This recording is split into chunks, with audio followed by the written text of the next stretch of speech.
Comment un sac à dos trouvé dans une usine de tri des déchets déclenche-t-il une enquête internationale? Cela sonne presque ridicule, mais c'est là que réside la force de telles histoires. Entre les sacs et les cartons apparaît soudain un objet qui file un thread vers la vie d'une personne. Le sac à dos noir en tissu sans logo s'est apparu à Fujin, où le tapis roulant gronde si fort qu'on ne peut parler qu'à mi-voix, et l'air sent le papier humide et le diesel. Un car ordinaire, un flux ordinaire de déchets, jusqu'à ce qu'un des ouvriers appuie sur le bouton d'arrêt d'urgence. Le 28 mars 2017, Matt, un ouvrier d'équipe avec l'habitude de tout trier proprement, remarqua que le sac à dos n'appartenait pas à ceux qu'on jette négligemment. La fermeture éclair était coincée, mais sous ses doigts se déploya un petit inventaire. Un sweatshirt d'homme, gris, en coton, légèrement détendu au poignet, mais propre et plié soigneusement. Un livre de poche en polonais, couverture souple, un coin plié, entre les pages un ticket de bus séché et un mince ticket thermique de HG Putniczki Przewoz, Zagreb, Rijeka, daté du 12 février 2017. Pas de documents, pas de portefeuille, pas de téléphone. Les objets semblaient dire « Un homme a voyagé de la capitale vers la mer, lisait en polonais et était une personne ordonnée. Sinon, le sweatshirt aurait été là comme une boule. Qu'y a-t-il d'inquiétant ? Considéré individuellement, rien. Ensemble, une silhouette trop complète d'un inconnu. Le sac à dos fut remis à la police. Cela continua sans drame. Protocole, fond gris, un sac scellé. Le sweatshirt fut emballé séparément. Le tissu se souvient plus que le papier. Les experts prirent des prélèvements du col et des manches, obtinrent un profil et le passèrent dans les bases de données internationales. Dans de tels moments, normalement, personne n'attend un miracle. Trop souvent, la chimie se tait. Mais cette fois, la base de données répondit presque immédiatement. Une correspondance ADN avec un profil dans la base de données d'Interpol. Le nom apparut comme une ligne sobre, comme une notification sur le téléphone. Tomasz B., citoyen polonais. Le pays l'avait signalé comme disparu le 1er mars de la même année, 3 semaines avant que Matt ne prenne le sac à dos du tapis. Et à ce moment, l'objet sans nom cessa d'être juste une trouvaille. Une personne apparut qui avait peut-être à la maison un chat, une sœur, des emails urgents au travail et ses propres projets pour le début du printemps. Une géographie se créa. Zagreb, Rijeka et puis quelques déviations qui n'étaient pas dans l'horaire. Et un compteur de temps commença à tourner. Si ses affaires sont ici, où est-il lui-même ? Ainsi commence une affaire dans laquelle nous composerons le crime non pas de gros titres bruyants, mais de traces quotidiennes. D'un ticket sur papier thermique, d'un sweatshirt gris, de caméras sur la route à péage et de la façon dont les gens gardent leur jour, ou les perdent. Le sac à dos nous a donné un nom et un point sur la carte. On continue, la route de la gare routière Jabika jusqu'à la sortie sur l'A6 et vers celui qui s'est arrêté ce soir-là au bord de la route et a baissé les phares. L'histoire ne fait que prendre de la vitesse. Mais avant que nous roulions sur cette route vers la sortie sur l'A6 et la Astra gris, nous devons faire un pas en arrière et regarder l'homme dont le nom s'est allumé dans la base de données. Qui était Tomasz B. avant que son sac à dos n'atterrisse en Croatie? Tomasz, 34 ans, Varsovie. Un spécialiste informatique du genre qui porte sa carte d'identité dans une poche discrète et prend toujours la soupe du jour pour le déjeuner. Il vivait seul dans un appartement en location près du métro. Un couloir avec un crochet pour la seule veste, une cuisine avec une bouilloire sur le réfrigérateur, une liste de courses et 2 aimants de Cracovie. Les jours de semaine, il quittait la maison peu avant 9h, allait à la station avec des écouteurs dans sa playlist, parfois du rock polonais, parfois un podcast sur les langages de programmation. Au bureau, il avait un bureau fixe près de la fenêtre et l'habitude de laisser sa tasse avec l'inscription plaisante « IT » sur le rebord. À la fin de la journée, il fermait son ordinateur portable dans un casier tournait la clé, éteignait la lumière. Un méticuleux. Pas de double vie secrète. Un travail stable dans une entreprise technologique. Support de serveur. Tâche rare pour griller un backup. Et de longues correspondances par email. Dans le département, on disait « fiable ». Cela signifiait « pas conflictuel », pas enclin aux décisions soudaines. Les primes annuelles suffisaient pour des voyages dans les pays voisins et un abonnement à la piscine près de chez lui. La carte de crédit, sans retard de paiement, les charges par prélèvement automatique. Dans la vie privée, une pause, quelques brèves romances, une distance cultivée avec les ex-partenaires, des soirées avec des séries et des jeux de société, parfois une rencontre avec sa sœur dans un café à mi-chemin entre son quartier et le sien. Une semaine avant sa disparition, 2000 € furent transférés de sa sœur sur le compte de Tomáš. Pas une somme énorme, mais remarquable. Exactement de tels chiffres déclenchent normalement des conversations sur les dettes, les disputes et qui doit quoi à qui. Ici, non. L'argent fut accompagné d'un contrat de vente d'une vieille voiture. La sœur avait décidé de changer sa voiture et avait repris l'ancien break de Tomáš à un prix assez modeste. Les papiers furent établis proprement. Date, signature, remise des clés. L'ironie, c'est que cet échange semble exclure intentionnellement la version populaire du piège de la dette. Pas de piège. Les derniers jours avant le voyage semblent presque ennuyeux.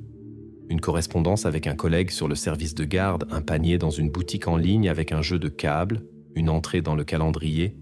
Samedi, départ. Le billet Varsovie-Zagreb fut acheté le 11 février 2017, tôt le matin, sans bagage, seulement bagage à main. Cela ressemble à un court voyage pour déconnecter. Et il n'y a rien d'étrange là-dedans. Février est le moment idéal pour fuir la boue grise de Varsovie vers la mer, ne serait-ce que pour respirer. Tomáš n'a pas de dette, sauf cette machine à café qu'il payait en versement et qu'il aimait probablement plus que nécessaire. Dans l'évier, il n'y a presque jamais de tasse. Tout est lavé, immédiatement, rangé. Pas de connexion criminelle. Le passeport, valide. Les visas, en ordre. Les chats internes avec les collègues, quotidien. Qui prend le service? Zrenia planning de release. Une voisine se souvenait que dans l'escalier, il tenait toujours la porte ouverte et l'avait aidé quelquefois à porter des cartons de nourriture pour chats. Une personne de qui on dit normalement réservé, mais gentil. Et honnêtement, la biographie semble être intentionnellement compilée pour que l'enquête n'ait pas de piste. Pas de partenaire jaloux, pas de comptabilité noire, pas de crédit caché et pas de correspondance toxique. Il y a un homme ordonné qui planifie ses vacances en 3 clics et envoie un emoji croiser les doigts à sa sœur après avoir signé le contrat de voiture. Sa dernière activité financière notable, précisément ce billet d'avion. C'est tout. Et ici se crée la lacune. Le monde normal de Tomáš ne fournit pas de motif pour disparaître sans trace. Il ne se cache pas, il ne fuit pas, il n'annule pas de paiement. Il monte simplement dans un avion pour Zagreb, puis dans un train, et quelque part sur le chemin vers la mer, il prend la mauvaise direction. Pourquoi précisément Rijeka? Avec qui s'est-il rencontré là-bas? La réponse se composera un peu plus tard. Du parking à la gare routière Jabika, des caméras de l'Assis à péage et de l'Opel gris dans lequel Tomáš est monté le soir du 12. Du parking à la gare routière Jabika, des caméras et de l'Opel gris. Exactement ici, le fil devient tangible pour une seconde et se casse immédiatement à nouveau. Quelle est la dernière route documentée de Tomáš B? Samedi, 11 février. Le vol matinal Varsovie-Zagreb, un bref arrêt dans un café, bagage à main. Précisément ce sac à dos noir. Le lendemain, il monte dans le train HG-PP pour Rijeka. Doux cahotement, fenêtres embuées, porte-bagages avec lumière tamisée. Le billet, sans place côté fenêtre. Mais Tomáš garde tout le temps un livre en polonais à la main. Dans les pauses, il met le marque-page dans la poche de son sweat à capuche. Selon l'horaire, le train arrive vers le soir. Une annonce en croate, un quai qui sent les plaquettes de frein et le fer humide. De la gare à Žabika, quelques minutes à pied en descente, vers la baie. Les caméras de surveillance capturent un homme avec un sac à dos qui ressemble beaucoup à Tomáš. Jeans foncés, basket, la démarche d'un voyageur fatigué qui ne pense plus aux photos, mais à un dîner chaud. Sur l'enregistrement, on voit comment il s'approche du bord du parking, regarde autour, vérifie son téléphone 1, 2 fois et le met dans sa poche. Un moment plus tard, une Opel Astra grise s'approche doucement du trottoir, sans klaxon, sans hâte. Un bref clignotement du clignotant, comme un clin d'œil. La voiture s'arrête exactement pour que la caméra voie la porte arrière et un quart du pare-brise. Le reste disparaît dans les reflets des vitrines. Le conducteur n'est pas reconnaissable. Le visage est couvert par les reflets et à l'intérieur brille une faible lumière intérieure. Tomáš se penche en avant, comme s'il regardait de plus près, et hoche la tête. La porte avant s'ouvre. Il s'assoit à côté du conducteur, tire le sac à dos à ses pieds. Son corps bloque la caméra. La porte se ferme doucement. L'Astra démarre, s'insère dans la circulation, et 2 secondes plus tard, il a disparu de l'image. Pas de direction, pas de plaque.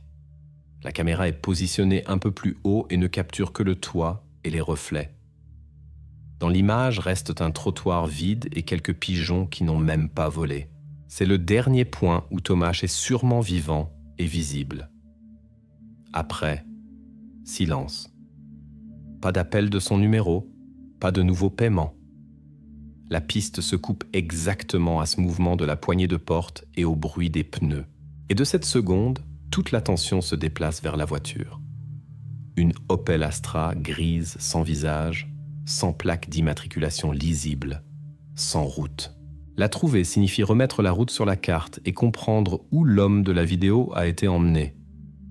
L'étape suivante, un indice sur la carrosserie et le chemin par les caméras urbaines et autoroutières. Un indice sur la carrosserie et le chemin par les caméras urbaines et autoroutières, exactement là se dirige la piste. Comment trouve-t-on une seule Opel Astra grise dans toute une région ? On commence avec l'arithmétique des mouvements. Si Tomáš est monté dans la voiture vers le soir à Žabika, chaque sortie de Rijeka vers l'autoroute nous donne une fenêtre de temps de seulement quelques minutes. La carte de la ville est divisée en secteurs. Ouest vers Kastave et vers E65 et l'A6 à péage. La police demande pour le 12 février tout l'ensemble vespéral d'enregistrement des caméras au nœud de circulation. Ce n'est pas un film où un seul bouton agrandir résout tout. Des heures devant les moniteurs, rembobinant, prenant des notes, berline, crossover, gris avec une nuance de graphite et une nuance de poussière. La plupart des voitures sont écartées pour des détails. Un autocollant sur le pare-brise, un pare-choc rayé, un porte-bagages supplémentaire. Vers 17h20, une caméra à la sortie Rijeka-Istok prend un plan long. Une Astra grise s'insère dans la circulation. La même silhouette, plate, carrosserie pas tout à fait neuve, enjoliveur propre. Pour une fraction de seconde, l'éclat des phares d'une voiture voisine cache la plaque d'immatriculation. Puis elle est mise en évidence par un flash d'un panneau publicitaire. La bande de caractères est floue, mais pas inutilisable. Les 2 premières lettres de la région et les 2 derniers chiffres sont lisibles. C'est déjà beaucoup.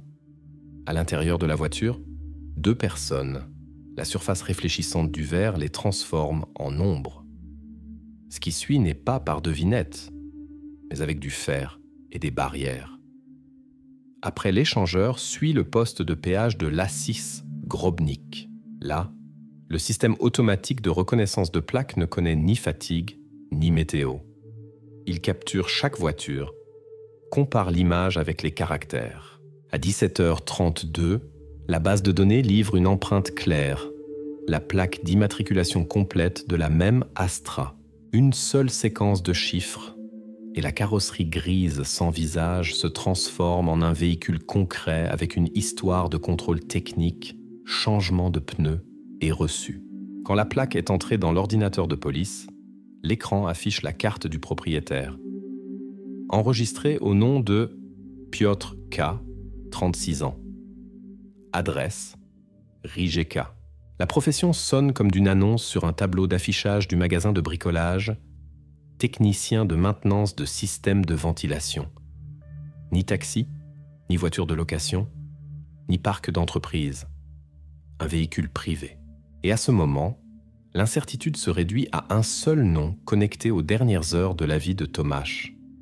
Pas une Opel grise, mais l'Astra de Piotr K. Pas quelqu'un au volant, mais une personne concrète qui a un horaire de trajet, des clients, un garage où il garde des bidons et un trousseau de clés. L'image commença à se composer. Une caméra enregistre la rencontre à Jabika. Rijeka Istok confirme la direction. Grobnik imprime la plaque. Ce n'est plus une légende urbaine de « monté et disparu », mais un corridor routier qu'on peut suivre, voir où cette Astra a quitté l'autoroute à péage, quand elle est revenue, ce qu'on voit sur les enregistrements du pont sur la Riječina, et le plus important, qui est Piotr K. Comment il vit et pourquoi sa voiture fut le dernier endroit où Tomasz fut vu vivant. L'enquête fait le prochain pas logique. Faire plus ample connaissance avec le propriétaire de l'Astra grise et suivre le chemin de Grobnik, là où la connexion se coupe définitivement. Faire plus ample connaissance avec le propriétaire de l'Astra grise, un pas logique. Mais qui est-il, cet homme au volant dont le visage se floute dans les reflets de l'enregistrement? Piotr K., 36 ans. Rijeka, un appartement de 2 pièces loué dans une maison sur la colline. De la fenêtre, on voit un morceau de la baie et les toits d'entrepôt. Vit seul, chaque matin la même routine. Descend au kiosque où il achète un journal et un petit cappuccino à emporter, puis à l'atelier d'une entreprise de service. Position. Technicien de maintenance de système de ventilation. Les vêtements de travail sont toujours frais. Les outils sont ordonnés dans des compartiments. Mètre ruban avec mètre ruban. Serre-câble avec serre-câble. Son Astra, un cheval de travail urbain ordinaire.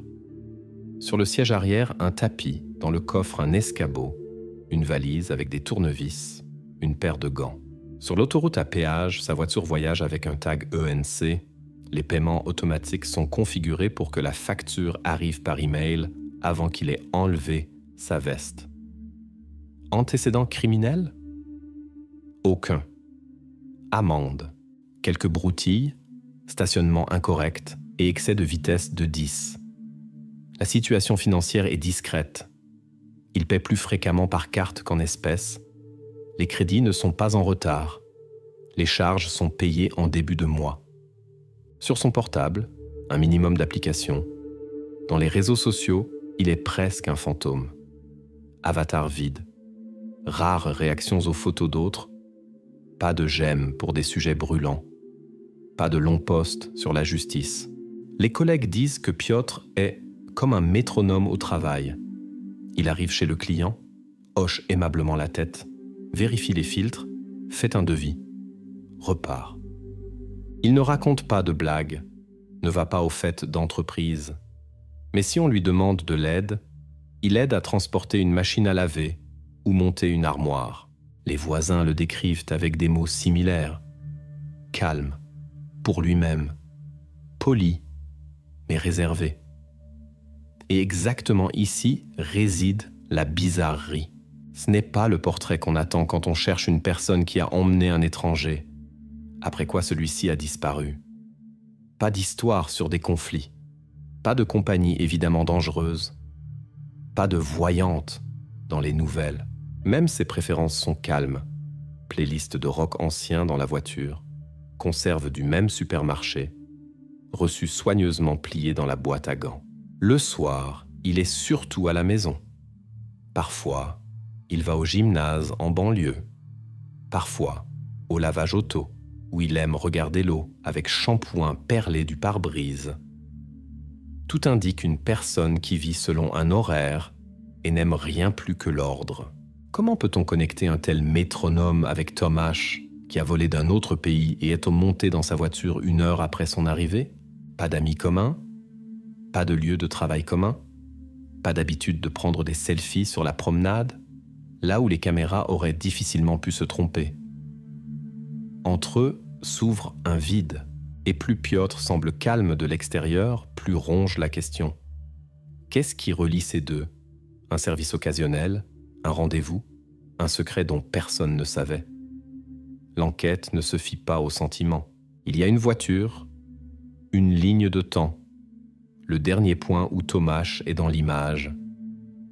Donc il faut regarder là où l'ordre révèle parfois une personne mieux que n'importe quel portrait, dans les choses et les traces numériques.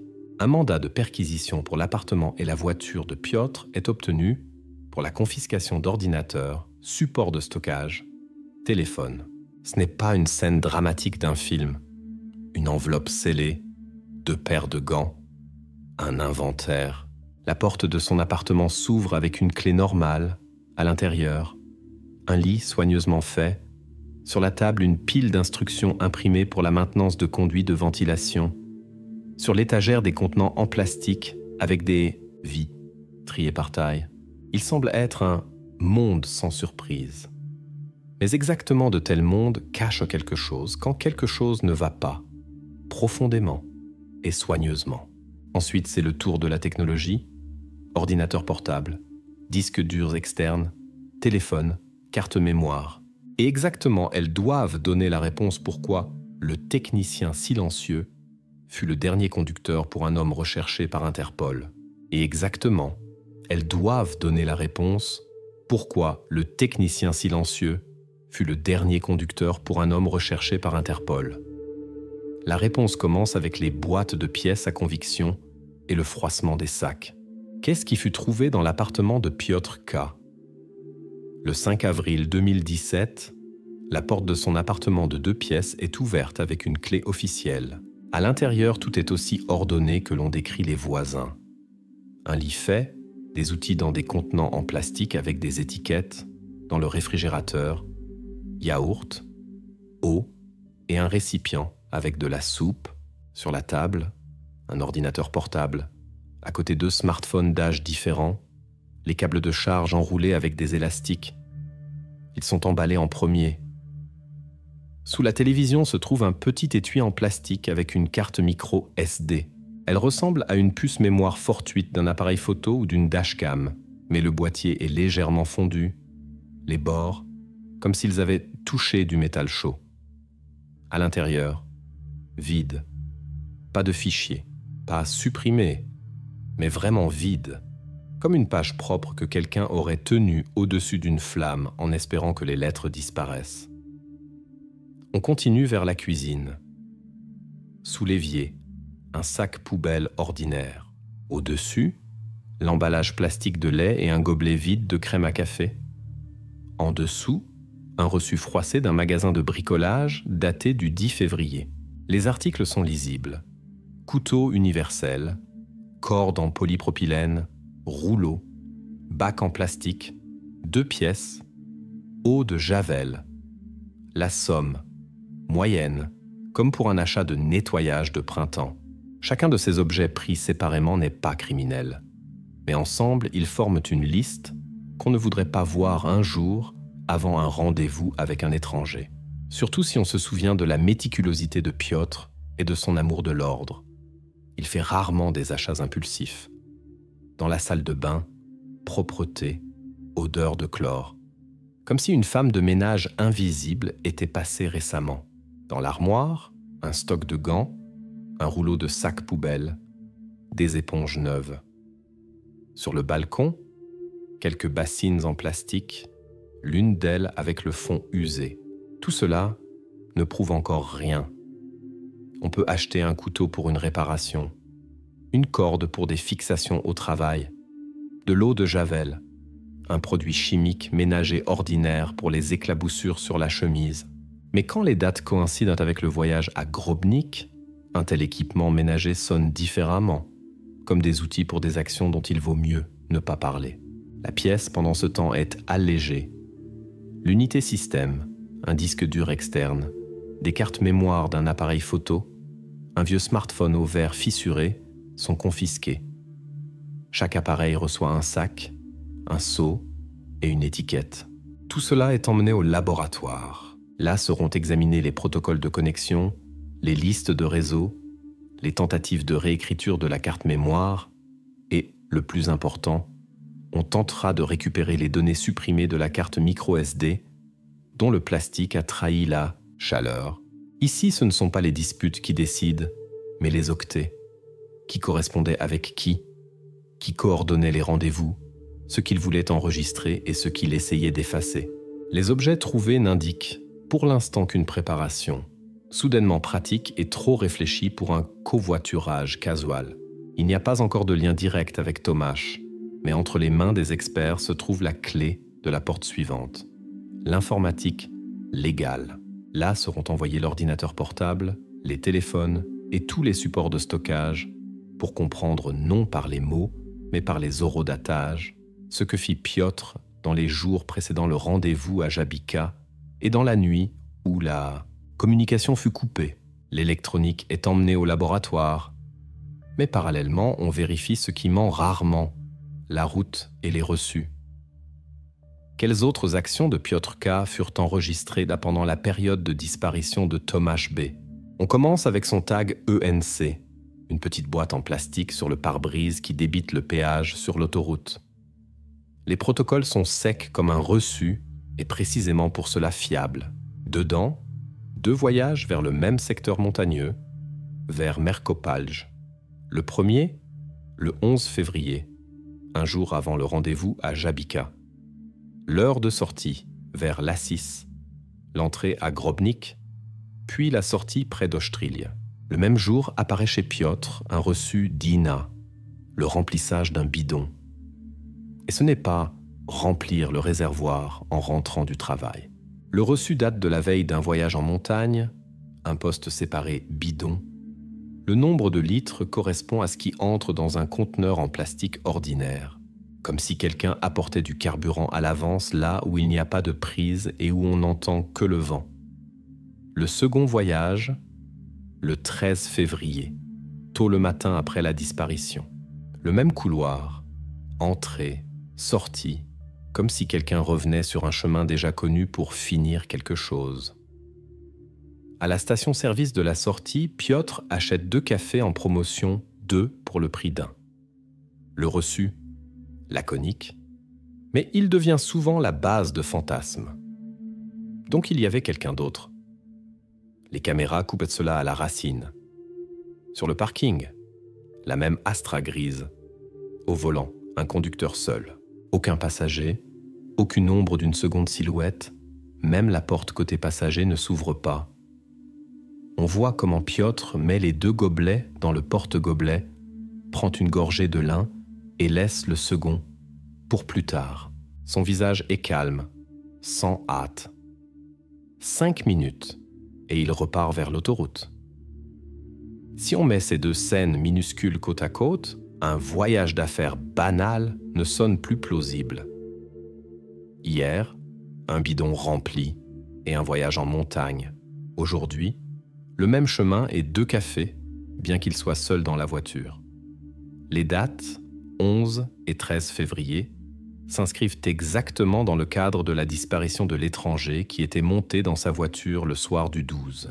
Aucune dispute sur les caméras, aucune poursuite, aucun témoin. Seulement un plan qui ressemble à un plan. Préparation.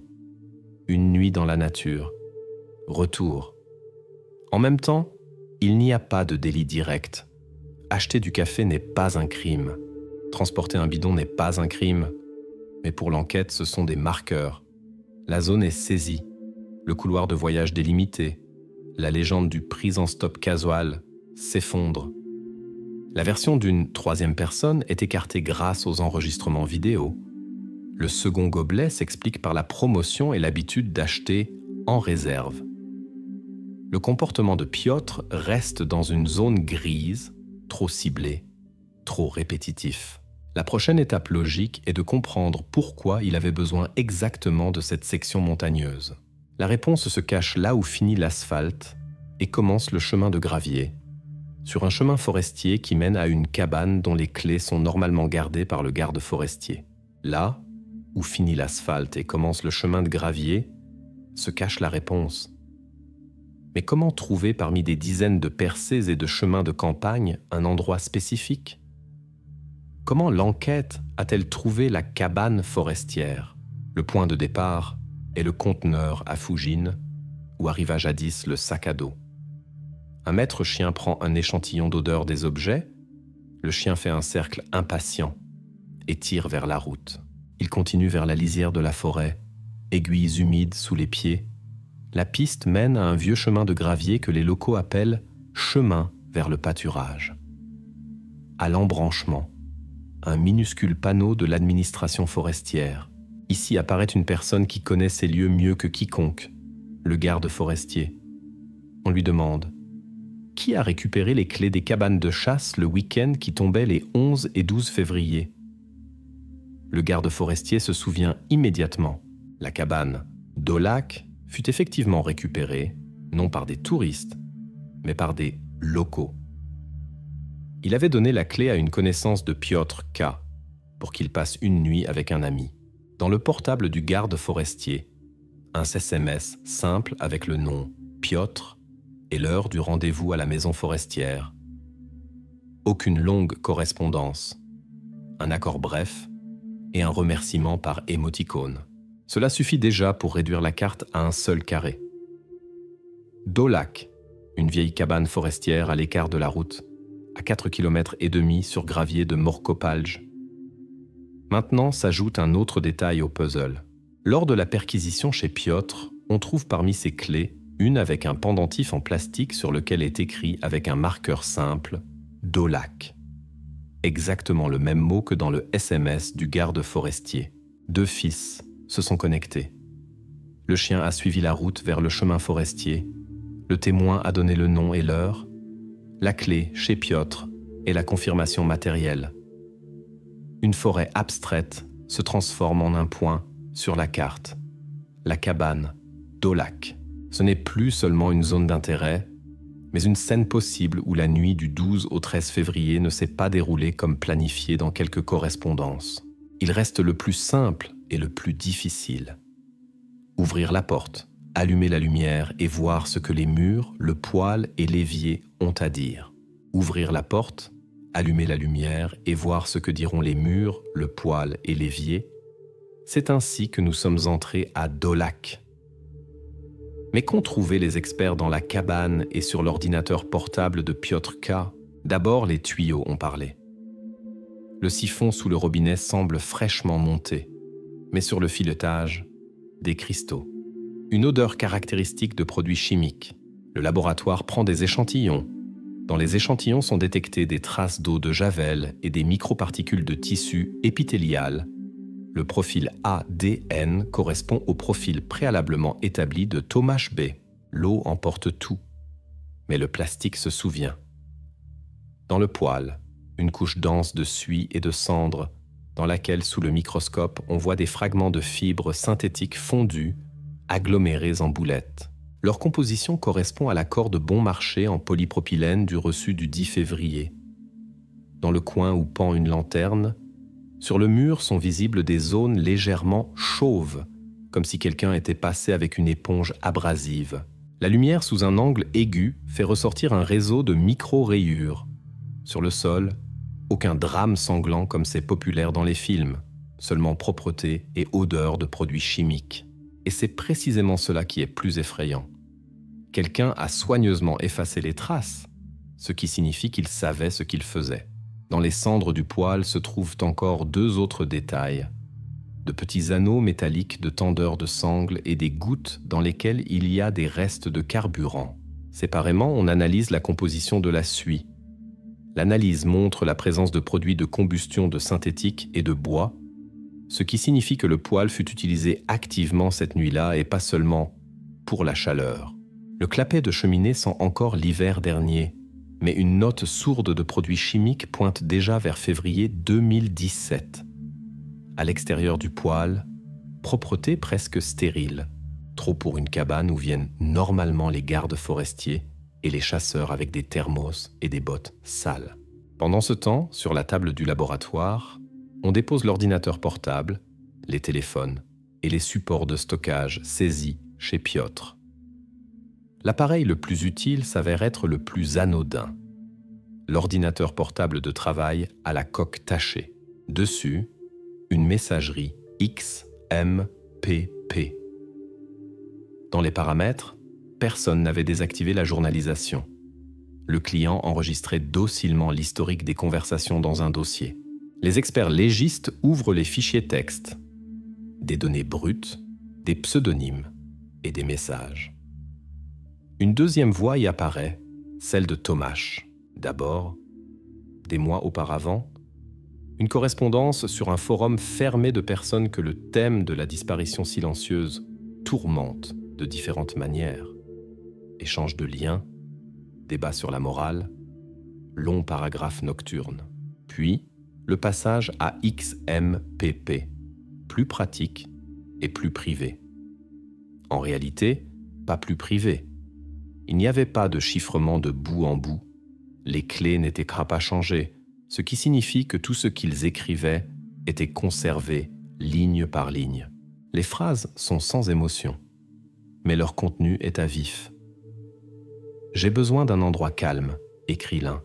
« Il y a une maison dans la forêt. Je demanderai la clé à une connaissance », répond l'autre. Suit une liste. Des trépieds, une caméra d'action, un générateur en cas de réseau faible, des sangles pour que les mains ne tremblent pas, des produits de nettoyage au cas où. Ils discutent du timing. Rendez-vous à Jabika, ensuite la 6, sortie Ostrilia, nuit et enregistrement. Et puis la phrase qui deviendra la cicatrice de l'affaire, faire un enregistrement de la dernière soirée. Dans le contexte de la correspondance, le mot « dernière » n'a rien de romantique. Tomasz écrit avec insistance qu'il ne veut ni funérailles ni publicité. Piotr répond par des instructions calmes, ajoutant curieusement des détails techniques, nom de fichier, format, et même comment nommer le dossier sur la carte mémoire. Sur l'ordinateur portable de Piotr, de petites mais caractéristiques traces apparaissent également. Des captures d'écran de messages individuels. Il prenait des captures d'écran en souvenir, le brouillon d'une publication annonçant une diffusion en direct qui n'a jamais été publiée, des journaux de test de vitesse Internet le long de l'autoroute la veille de la rencontre. Tout cela ressemble à la préparation pédante d'un événement qui ne devait pas être une sortie fortuite, mais une scène planifiée, avec de la technique et des rôles. Aucune trace d'une troisième personne dans les discussions. De temps en temps, seul un observateur du forum apparaît, demandant si l'on peut regarder, ce à quoi Piotr répond « Cela dépend du réseau ». Le physique et le numérique s'emboîtent. Dans la cabane, de l'eau de javel, des traces de nettoyage, des cendres avec des restes de cordes et des anneaux de sangles.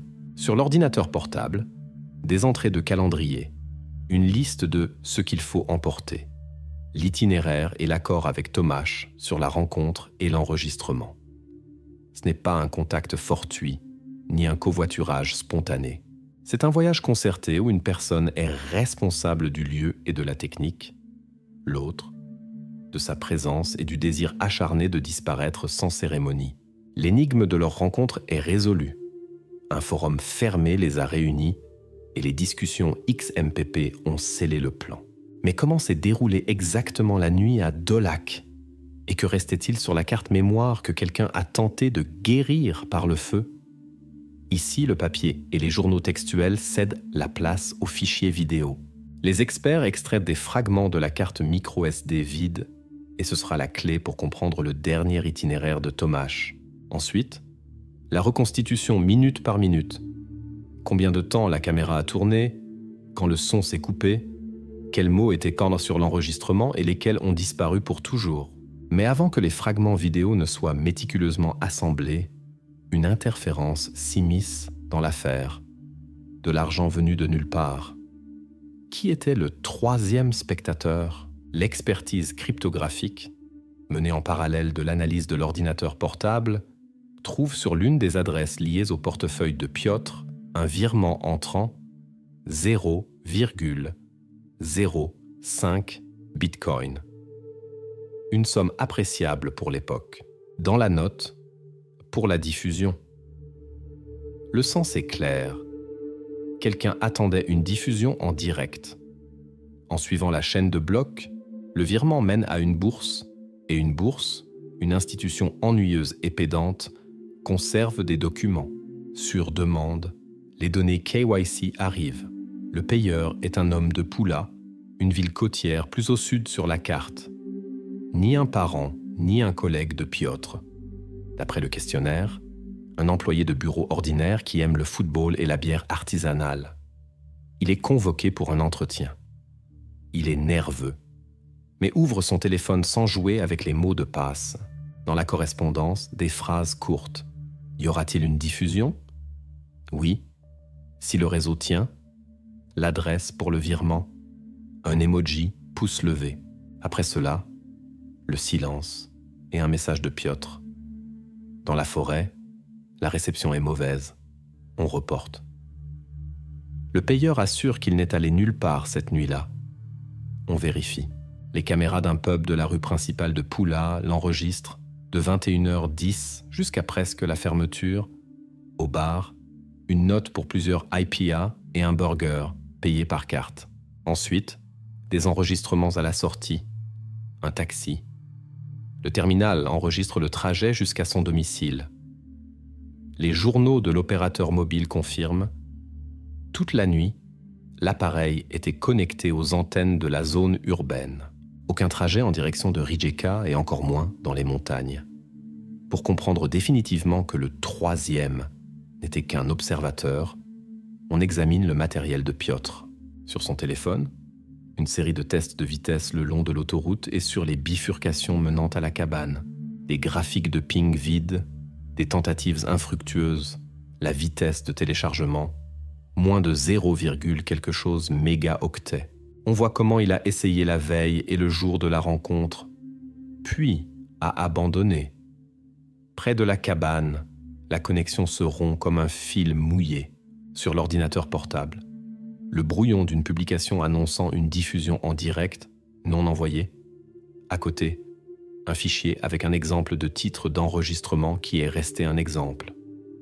Le puzzle s'assemble simplement. L'homme de Pula a payé pour la promesse de regarder, mais est resté devant l'écran d'un lecteur vide.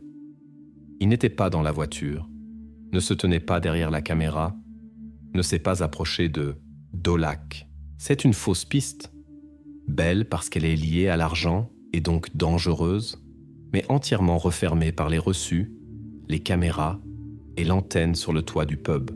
Piotr, quant à lui, a agi seul. Il a préparé le lieu, transporté le bidon, installé les trépieds et essayé de comprendre comment faire une diffusion en direct là où il n'y a pas de réception. Ça n'a pas marché. Et lorsque cette branche est coupée, le plus important reste sur la table. L'enregistrement lui-même, les fragments récupérés de la carte endommagée, les métadonnées de l'horloge de la caméra, les bribes de son, tout ce qui peut raconter la nuit à Dolak, mieux que toutes les discussions et tous les virements. Ensuite, une reconstitution que l'on ne peut plus contredire avec de l'argent ou l'alibi d'un autre. Une fois l'argent et le spectateur de Pula mis de côté, reste la question qui a tout déclenché. Sur quoi Piotr K. et Tomasz B. se sont-ils mis d'accord exactement? La réponse ne se trouve pas dans des masques noirs ou des organisations secrètes. Elle se trouve dans le texte, soigneusement conservé par Piotr dans un dossier avec des captures d'écran, le fond noir d'un forum fermé, des pseudonymes à la place des noms et un fil de discussion au titre anodin comme « Scénario de sortie ». Piotr, sous le pseudonyme de chronicleur, le chroniqueur. Il écrit longuement, sans émotion, comme s'il rédigeait une instruction. Je peux aider à la documentation du départ. Suis une liste de services Réglage de la caméra, éclairage, sauvegarde des fichiers dans un endroit sûr, pour que tout soit enregistré et ordonné. Son langage est sec, presque technique, et c'est précisément ce qui inquiète plus que n'importe quelle menace. Tomáš communique sous le pseudonyme de Finis, la fin. Ses messages sont plus courts, je ne veux pas de funérailles, je veux disparaître proprement. Entre eux, une correspondance s'engage dans laquelle il n'y a ni dispute, ni marchandage, seulement la discussion d'un rituel. Dans les discussions XMPP, la chronologie peut être clairement retracée. Novembre, premier contact sur le forum. Décembre, un appel vidéo pour faire connaissance, où il teste le fonctionnement de la caméra et du son. Janvier, logistique. Piotr propose une maison forestière, loin des routes, promet de récupérer la clé auprès d'un ami garde forestier, énumère l'inventaire, trépied, générateur, sangle pour la fixation, produit de nettoyage pour après. Des phrases qui donnent froid dans le dos sonnent comme si elles avaient été formulées par un archiviste. Documentation, session, fichier final. Tomáš pose des questions directes. Y aura-t-il des traces? Peut-on faire en sorte qu'on ne me retrouve pas? Piotr répond. Tout sera enregistré. Après, on nettoie. En février, un calendrier précis apparaît dans la discussion. Rendez-vous à Jabika, trajet par l'A6, enregistré la dernière soirée. Dans les captures d'écran, il y a même un brouillon de couverture de fichiers et les noms des dossiers avec les données. Ce qui est important, c'est ce qui manque dans ces conversations. Il n'y a pas d'argent comme mobile, pas de promesses d'honoraires, pas de marchandage pour des services. Piotr ne demande pas de paiement, il demande de la reconnaissance, un « j'aime » sur le forum, la possibilité de le montrer à des élus. Pour lui, c'est le contrôle de la scène et la preuve de sa propre importance, même si ce n'est que devant une douzaine d'anonymes. Pour Tomáš, c'est l'image romancée de partir sans funérailles, pour que personne ne se tienne près du cercueil à prononcer les mots habituels. Ce qui les lie, ce n'est pas l'appât du gain, mais un scénario commun, très sombre, dans lequel l'un prend le rôle de réalisateur et l'autre est le participant consentant. Et ici, il faut prononcer la formule habituelle, mais dure. Juridiquement, le consentement ne change rien. Il n'exonère pas de la responsabilité. Dans le dossier, cela restera ainsi. Un accord où les mots-clés sont enregistrement et dernière soirée. Et à côté, des sangles préparées, des produits chimiques chlorés et un four qui a brûlé toute la nuit. Nous ne voyons pas le mobile dans l'argent ou dans un accès de colère soudain, mais dans le désir de cocher une case dans son propre projet pervers. Tout préparer, accomplir le rituel, faire un enregistrement, effacer les traces. C'est ainsi que se referme l'énigme de leur rencontre. Chronicler et Finis se sont trouvés dans un étroit couloir du net où l'on promet aux gens une belle disparition, sans témoin ni funérailles. Mais les mots ne sont que la moitié de l'histoire. L'autre moitié, c'est ce que la caméra a encore pu enregistrer avant que la carte mémoire ne rencontre le feu. Et maintenant que les rôles et le mobile sont clairs, il reste le plus difficile. Reconstituer la nuit à Dolac à partir de fragments, d'après les incréments des noms de fichiers, d'après les coupures de son, d'après la manière dont une feuille de papier avec les dernières lignes entre dans le champ. Reconstituer la nuit à partir de fragments. Mais avant cela, ces fragments sont présentés à l'homme qui a tout imaginé. Qu'a répondu Piotr K. lorsqu'on lui a présenté les journaux de discussion et les données de Dolac, un bureau sans théâtralité? L'enquêteur lit sobrement les pseudonymes Chronicler et Finis, les lignes sur l'enregistrement de la dernière soirée, la liste d'inventaire. Sur la table sont posées des photos, le siphon avec le produit chimique et l'ADN de Tomáš, les cendres avec les fibres synthétiques et les anneaux des tendeurs de sangles, les traces du nettoyage sur le mur. À côté, la carte de l'itinéraire, Jabika, Rijeka-Istok, Grobnik, Ostrilier, des impressions des protocoles ENC avec les horaires, des images des caméras, la clé avec le porte-clés Dolak, le SMS du garde forestier, les tests de vitesse ratée sur le téléphone, la carte mémoire comme pièce à conviction, la même micro SD avec des traces de chaleur. Reconnaissez-vous cet ordinateur portable comme le vôtre? Oui, non. Est-ce votre véhicule? Une pause. La voix de l'enquêteur ne s'élève pas une seule fois. Piotr demande de l'eau, ajuste sa manche et se tait.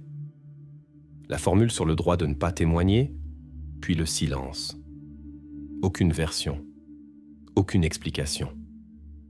Il refuse de témoigner. Mais à ce stade, les preuves sont déjà complètes. Itinéraire, produits chimiques, ADN, discussion, la clé et la cabane concrète. La suite est claire. Un acte d'accusation et le passage à ce qui est plus fort que tous les mots. La reconstitution de la nuit à partir de fragments vidéo et de métadonnées. Reconstitution à partir de fragments vidéo. La prochaine étape. Mais la question principale est plus simple. Que contenait la carte mémoire endommagée? Au laboratoire, une image de la carte micro SD est créée et on commence le file carving. Les données vidéo sont extraites non pas par les noms de fichiers, mais par les signatures d'octets. L'entête est manquant, le conteneur est endommagé, le son est en retard. Morceau par morceau, 11 minutes et demie d'enregistrement sont assemblés. La caméra savait ce qu'elle filmait, mais elle avait oublié comment elle s'appelait. L'ennui technique devient le joyau de l'affaire. L'image commence par un léger soubresaut dans les premières images. Un point statique. Le trépied est contre le mur de la cabane de chasse. Dans le champ, une table avec 2 tasses, une lampe à pétrole. À gauche, on voit le bord du poêle. Un léger bourdonnement se fait entendre. Cela ressemble à un générateur portable. À la 3e minute, un homme en veste polaire de travail entre dans le champ, reconnaissable à son visage et à sa taille. Piotr K. Il ajuste l'optique, recule, se met sur le côté pour ne pas obstruer la vue. Au centre, une chaise. Sur la chaise, Tomasz B. Ses mains sont fixées aux accoudoirs avec des tendeurs de sangles. Il regarde la caméra et déplie une feuille de papier. Il lit en polonais, uniformément, sans pause. Sur le fait qu'il part, de son plein gré, demande de ne chercher personne, sans funérailles, sans publicité. En allemand, ces mots sonneraient comme un testament en une seule phrase. Plusieurs fois, il hésite et jette un coup d'œil à droite. Là, hors champ, Piotr donne des instructions. Plus fort. Depuis le début. À un moment, Piotr s'approche, resserre la sangle du dossier, retourne sur le bord de l'image. Aucune manifestation d'agressivité. Tout semble tourner pour un tutoriel, froid et méthodique. La piste sonore à la fin s'enfuit avec un léger écho par rapport à l'image, mais le sens ne se perd pas. Tomasz finit de lire la note, baisse les yeux. On entend alors Piotr prononcer la phrase sur la « dernière soirée » et vérifier l'indicateur de la caméra. L'enregistrement s'arrête brusquement, sans générique ni arrêt sur image. C'est exactement ainsi que la technique s'arrête lorsqu'on l'éteint à la hâte.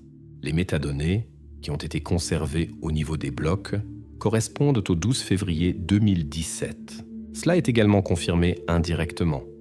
L'incrément des noms de fichiers de la caméra, l'heure de la dernière synchronisation avec le smartphone de Piotr, les journaux des opérateurs de téléphonie mobile, l'image, le son et les données correspondent à l'itinéraire.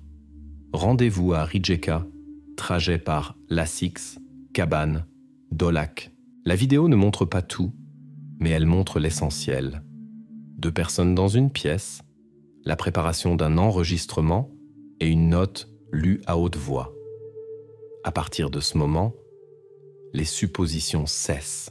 C'est une preuve directe avec laquelle l'affaire passe du niveau des versions au niveau du tribunal, à la question de savoir comment ces 11 minutes sonneront dans la salle d'audience et ce qu'elles signifieront pour Piotr K.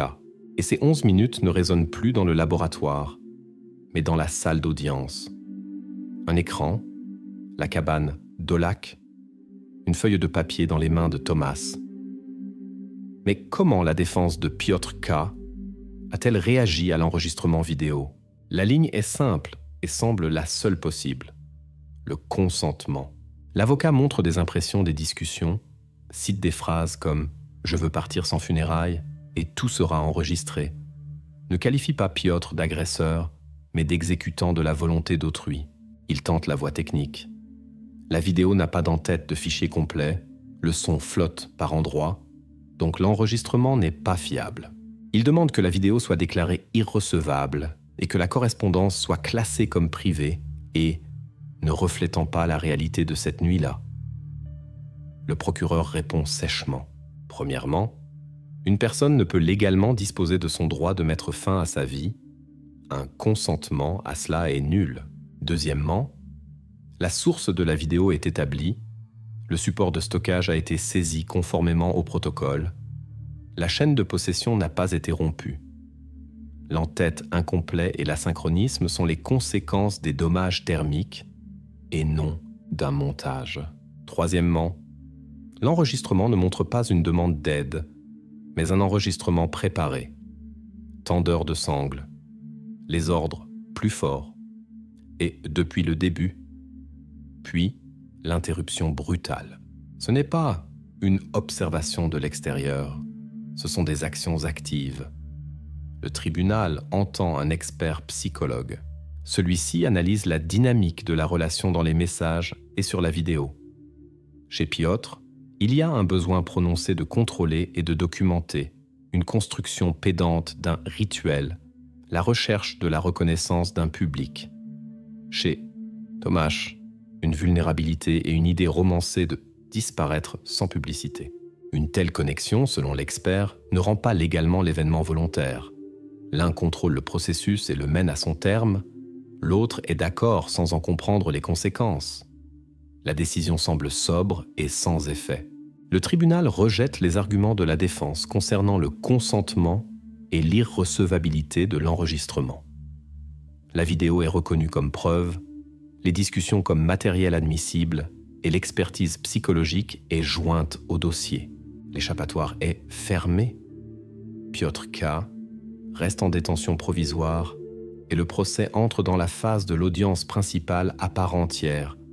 Témoins, expertise, l'itinéraire minute par minute et cette cabane où tout a été enregistré. Devant nous, les plaidoiries sur le fond et le verdict. L'échappatoire est fermé. Il reste à tout rassembler en une seule ligne.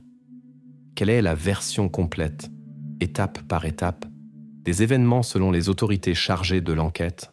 11 février, jour, -1. Piotr achète un couteau, un rouleau de corde, 2 bacs en plastique et de l'eau de Javel. Le ticket de caisse est daté du soir. Au même endroit, chez Ina, il achète du carburant et remplit un bidon. Le même jour, il prend l'Astra grise sur l'A6 et tourne en direction de Merkopalj. Les protocoles ENC l'enregistrent. Dans la cabane Dolak, le matériel apparaît. Des trépieds, une caméra d'action, un générateur portable. Les reçus ainsi que les traces à l'intérieur le prouveront. 12 février, 17h06, Tomasz entre sur la place Jabika. Des caméras le filment montant dans l'Astra grise. 17h18. La voiture est sur le 65. 17h32. Grobnik. 18h01. Sortie. Ostril. Vers 18h10, ils sont à la cabane. À l'intérieur, des tendeurs de sangles préparés. Sur la table, une lampe et 2 tasses. Jusqu'à tard dans la nuit. Préparation de la scène. Piotr ajuste l'optique, vérifie le son, prend des notes de test sur son téléphone. 22h30. Début de l'enregistrement. Fragment restauré de la micro SD. L'heure est confirmée par les métadonnées et la synchronisation avec le smartphone. Tomáš est assis sur une chaise. Les mains fixées, il lit une note sur la dernière soirée, à la caméra, entre 22h30 et 0h47 le 13 février, l'intervalle critique, après lequel Tomáš ne donne plus signe de vie. Dans le siphon, il reste des traces d'eau de Javel et son ADN, dans le poêle, des cendres avec des matières synthétiques fondues et les anneaux des tendeurs de sangles sur le mur, une trace de nettoyage. 13 février, petit matin, 5h40. L'Astra quitte Dolac. Sur l'autoroute à péage, la voiture se dirige vers Rijeka. Sur le parking d'une station-service, Piotr achète 2 cafés en promotion. Mais il est seul dans la voiture. C'est visible sur la vidéo. 7h12, une caméra sur le pont de la Riječina le filme en ville. Ensuite, la destruction des preuves, les cendres dans le poêle, la carte mémoire brûlée, le traitement avec des produits chimiques et le sac à dos de Tomáš jeté dans un conteneur près de Fujin. 2 semaines plus tard, ce même sac à dos apparaîtra lors du tri et rendra un nom à l'affaire. Chaque étape ici est étayée par du concret. Le ticket de caisse, avec le couteau et la corde, les protocoles ENC et les caméras, avec l'itinéraire, la clé Dolac et le SMS du garde forestier, avec le lieu, l'expertise, avec la chimie et l'ADN, la vidéo restaurée, avec la scène elle-même. En somme, il ne s'agit pas d'une improvisation ni d'un covoiturage, mais d'une préparation, d'une exécution et d'une tentative conséquente d'effacer les traces. Il ne reste plus qu'une formalité, plus terrible que toutes les conjectures. La version des enquêteurs débouche sur un verdict. La version des autorités d'enquête aboutit à un verdict. Quelle décision le tribunal de la ville de Rijeka a-t-il rendue ? Le procès se déroule du 3 juin au 20 novembre 2019. Les audiences à Assoan se déroulent sans coup de théâtre, procès-verbaux, requêtes, experts les uns après les autres. Le tribunal entend des criminalistes, des experts en informatique légale, un psychologue, un maître chien. Il convoque des employés de la société de péage, des agents de sécurité de la gare routière, le garde forestier et un employé du centre de Try. Sur l'écran, les preuves les sont examinées point par point. La vidéo restaurée de 11 minutes et demie de la cabane Dolac, les journaux XMPP, l'itinéraire ENC, Jabika, Rijeka Istok, Grobnik, Ostrilier, la clé avec le porte-clés Dolac et le SMS du garde forestier, les cendres du four contenant des fibres synthétiques et les anneaux des tendeurs de sangles, les traces d'eau de Javel et l'ADN de Tomáš dans le siphon, le ticket de caisse du magasin de bricolage et le reçu d'Ina, les enregistrements des caméras. La défense répète la ligne du consentement et conteste l'admissibilité de la vidéo. Le tribunal la rejette. À la fin, la salle ne se tait pas à cause de la rhétorique, mais à cause de la formule que tout le monde attendait. Le tribunal déclare Piotr K. coupable de concours de crime, meurtre avec une cruauté particulière, profanation de cadavres, entrave à la justice. La peine, 28 ans de prison. De plus, une surveillance post-pénitentiaire est ordonnée, 5 ans de surveillance avec des restrictions sur l'utilisation des services Internet anonymes et une thérapie obligatoire. La formule du jugement est lue d'une voix égale et sans pause. Un point juridique est mis à l'affaire, pas un point émotionnel. Coupable, condamné. L'histoire, qui a commencé avec un sac à dos sans nom, reçoit un numéro de jugement officiel et une date. L'histoire a reçu un numéro et une date. Que s'est-il passé après le procès ? Piotr a été envoyé pour purger sa peine. Dans le jugement, il y a un paragraphe sur l'après.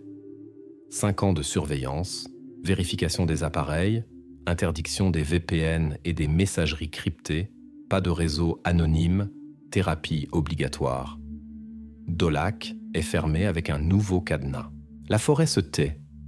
Dans le four et le siphon, seules des traces et quelques fragments traités ont été trouvés. La nature n'a pas rendu le reste. Juridiquement, un point final a été mis, mais factuellement, des points de suspension. Nous connaissons l'itinéraire et la technique, mais nous ne connaissons pas les dernières minutes.